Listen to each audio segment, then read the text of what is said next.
Everyone's good mornings. इसके पहले हमने क्या पढ़ा था?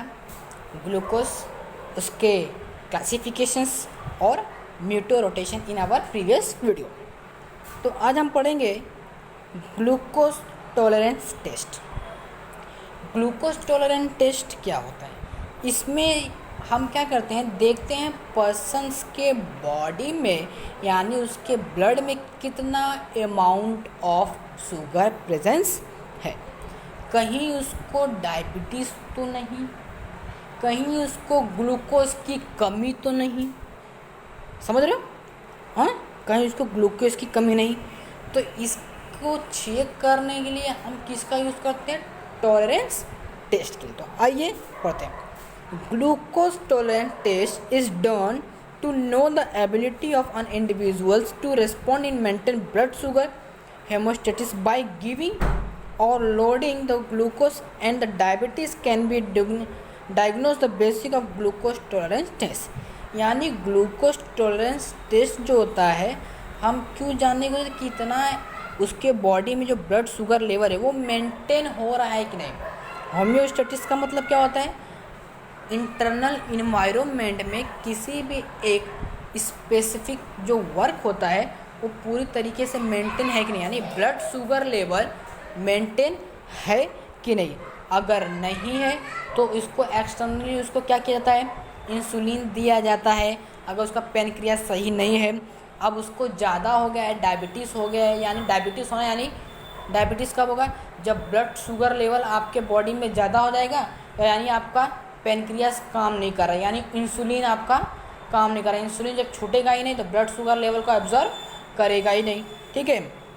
अब जैसे मान लीजिए कोई पर्सन है और उसको शुगर कम है, तो 3 दिन के लिए उसको वो खाना खिलाया जाता है जिसमें ज़्यादा से ज़्यादा कार्बोहाइड्रेट्स पाया जाता हो। और ज़्यादा से ज़्यादा कार्बोहाइड्रेट्स पाए जाने का मतलब ज़्यादा से ज़्यादा क्या मिलेगा? ग्लूकोज यानी शुगर मिलेगा। और ऐसे समय में पर्सन को बोला जाता है, पेशेंट को बोला जाता है कि आप 3 दिन तक किसी भी तरीके का एक्सरसाइज नहीं करोगे। ठीक है। तो in this stage the person should be supplement with carbohydrate rich food for at least 3 days prior to the test, and the person should be avoid exercise on a previous days of the test। समझ में आया यहाँ पे कि उसको 3 दिन के लिए एक्सरसाइज को क्या करना पड़ता है? अवॉइड करना पड़ता है। अगर उसको ग्लूकोज की कमी है तो ज़्यादा से ज़्यादा कौन सा फूड दिया जाएगा? जिसमें कार्बोहाइड्रेट रिच हो। ओके। अब इसका प्रोसीजर कैसा है? हम टेस्ट कब करेंगे? जैसे अगर मान लीजिए आपको कमी हो गई है, आपको तो पता नहीं है कि हमको कमी हुई है ज़्यादा है, तो हम क्या करेंगे? जो ग्लूकोज टॉलरेंस टेस्ट है उसको हम मॉर्निंग में 9 to 11 AM यानी 9 से 11 बजे हम चेकआउट के लिए देखते हैं। ठीक है। जो GTT का मतलब glucose tolerance test should be conducted preferably in the morning 9 to 11 AM। ठीक है। A fasting blood sample is drawn and urine is collected. A fasting blood sample is drawn and urine collected, यानी उसी वक्त उसका जो blood sample और urine को collect किया जाता है। ठीक है। Third, person is given 75% gram of glucose dissolve in about 300 ml of water to be drink in about 5 minutes। फिर पर्सन को क्या किया जाता है? 75 gram of glucose 300 ml of water में डिजोल्व करके उसको पिलाया जाता है 5 मिनट्स के लिए। Blood and urines are collected interval. Bloods and urines को इंटरवल यानी 30 मिनट बाद, 1 घंटे बाद, या तो 90 मिनट बाद, या 2 घंटे बाद यूरिन और या ब्लड शुगर सैंपल को क्या किया जाता है? कलेक्ट किया जाता है। The blood sample is analyse for glucose concentration. Blood sample हम क्यों लेते हैं? ग्लूकोज कंसंट्रेशन, यानी आपके ब्लड में ग्लूकोज का कंसंट्रेशन कितना है उसको मेज़र करने में देखने के लिए हम किसका क्या लेते हैं? आपका ब्लड सैंपल। और यूरिन सैंपल हम क्यों लेते हैं? ये देखा जाता है कि जब आप वॉशरूम जाते हो, जब आप टॉयलेट से जाते हो, क्या आपके यूरिन में ग्लूकोज प्रेजेंट है? तो आप इसको अपने तरीके से भी चेक कर सकते हो। आप जाओ वॉशरूम और यूरिन आप वहाँ पे किए, और वहाँ पे आप 3-4 सेकेंड के मिनट के बाद आप वहाँ पे जाइए। अगर वहाँ पे ढेर सारी चींटियाँ अगर गैदर हो गई हैं तो आप समझ जाइए कि इन यूरिन्स में ग्लूकोज प्रेजेंट है।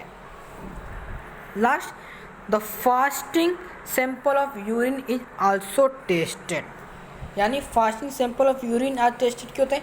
एसीटोन चेक करने के लिए कि आपके ब्लड या आपके यूरिन में एसीटोन है कि नहीं, उसको भी चेक करने के लिए हम कौन सा सैंपल लेते हैं? यूरिन का सैंपल लेते हैं। ठीक है, अब हम पढ़ेंगे कि कार्बोहाइड्रेट रिलेटेड मेटाबॉलिज्म, यानी अगर कार्बोहाइड्रेट्स की कमी है या फिर ज़्यादा है तो उससे क्या प्रभाव पड़ता है। The importance disease related to carbohydrate metabolism और डायबिटीज मेलाइटस, यानी हाइपरग्लाइसीमिया, हाइपोग्लाइसीमिया, ग्लाइकोसूरिया। तो आइए सबसे पहले हम पढ़ेंगे डायबिटीज मेलाइटस। तो डायबिटीज मेलाइटस यानी हाइपरग्लाइसीमिया क्या होता है? Diabetes mellitus is a condition cause due to rise glucose level in a blood due to deficiency of insulin, यानी डायबिटीज मेलाइटस कब होगा? जब आपके ब्लड में ग्लूकोज की मात्रा ज़्यादा हो जाए और आपका जो इंसुलिन है वो सिक्रीट ना हो। और सिक्रीट क्यों नहीं होगा? जब आपका पैंक्रियास में आइसलेट ऑफ लिगारेंस सेल्स जो होता है अगर वो वर्क नहीं करेगा। अब सिम्टम्स क्या होते हैं डायबिटीज मेलाइटस के?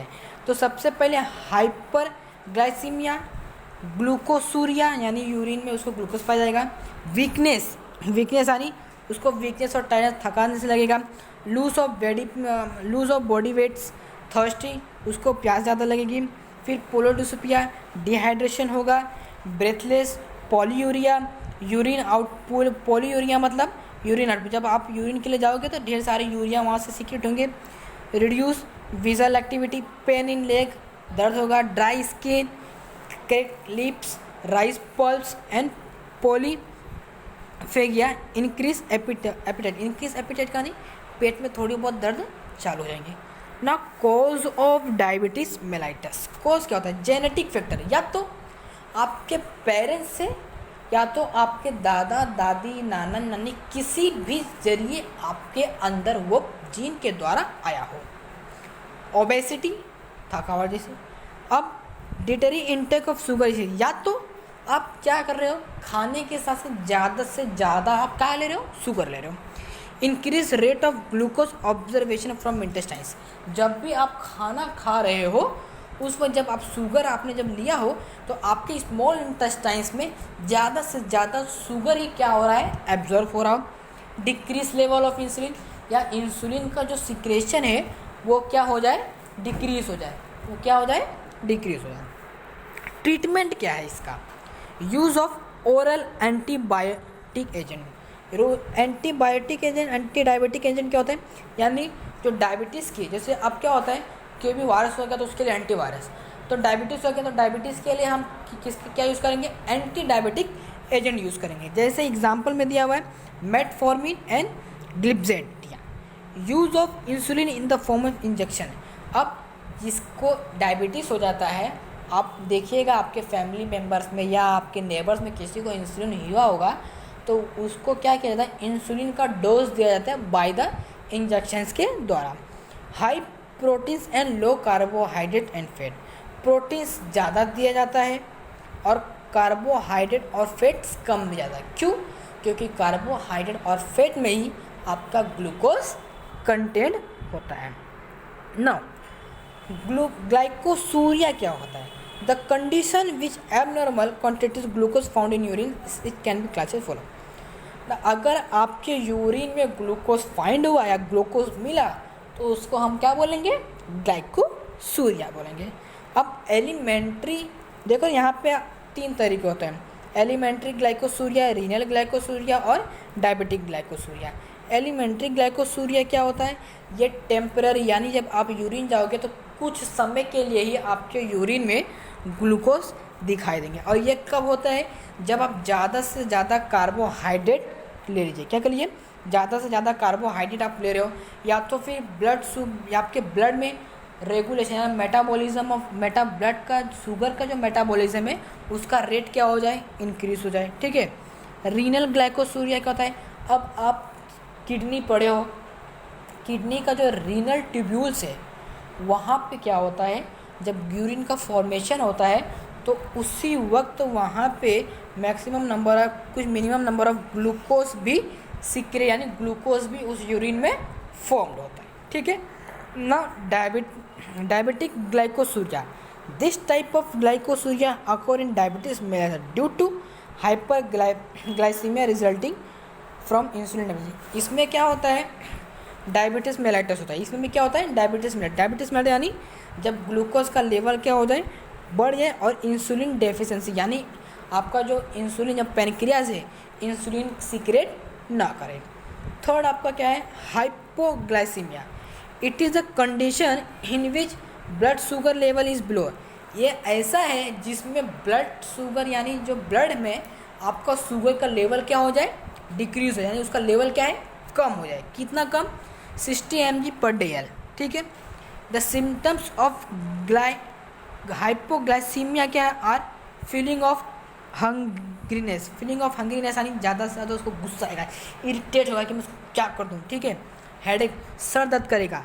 लैक ऑफ कंसंट्रेशन ट्रिमर्स, यानी कहीं कहीं जाके ब्लड क्लॉटिंग हो जाएगा इंसुलिन के द्वारा, हाँ okay. Coma and death, swing conversion and coma and death, यानी समटाइम्स अगर ज़्यादा कम हो जाएगा तो इंसान क्या होता है, उसकी डेथ भी हो सकती है, या तो वो परमानेंटली या टेम्परेरी कुछ समय के लिए वो कोमा में भी जा सकता है। अब ये कॉज क्या करेगा, increase production of insulin due to टेमस इन्फ्लुएंस। अब क्या होगा, अब इसके लिए या तो एक ही तरीका है, इंसुलिन क्या होता है, बढ़ता है, यानी इंसुलिन का लेवल जो है, जो इंसुलिन का लेवल है वो किसको क्या किया जाता है, इंक्रीज किया जाता है। Liver damage by liver function, अगर इंसुलिन नहीं छूटा, ज़्यादा छूट गया, या तो अगर हाइपोग्लाइसीमिया हो गया तो आपका लीवर भी क्या हो जाता है, डैमेज हो जाता है बाय द लीवर पॉइजन्स के द्वारा, ओके।